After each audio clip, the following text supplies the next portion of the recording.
Plus de 2000 migrants clandestins ont essayé de franchir la clôture métallique entre Nador et Mlilia. Avec une violence inouïe, des candidats à l'immigration irrégulière armés de pierres, de matraques et d'objets tranchants ont opposé une résistance violente aux forces de l'ordre, mobilisées pour les empêcher de franchir la clôture.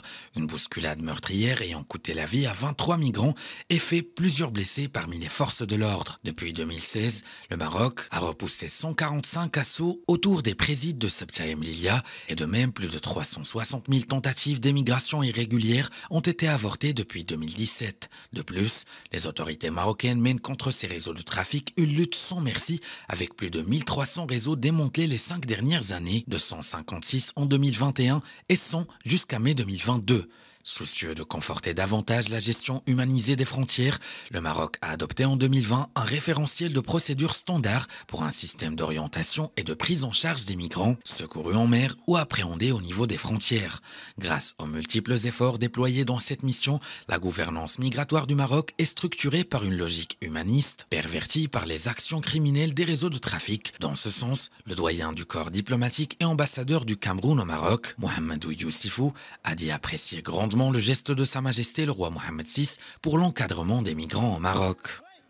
Si vous vous souvenez très bien, en 2013, par un geste magnanime de Sa Majesté le roi Mohamed VI, on a procédé à la régularisation de plus de 25 000 personnes en situation irrégulière ici au Maroc.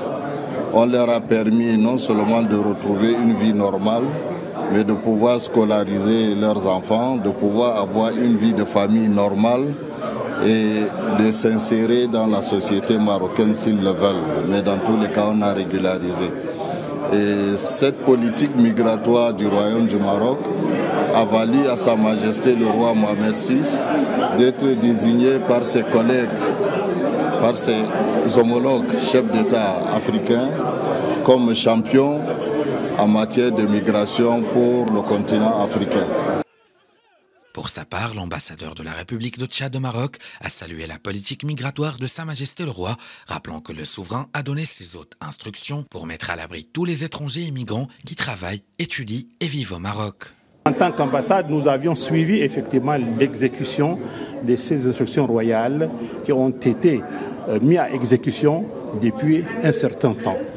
Ça, de toutes les manières, tout le monde est d'accord et nous, mission diplomatique, nous sommes d'accord sur cet aspect.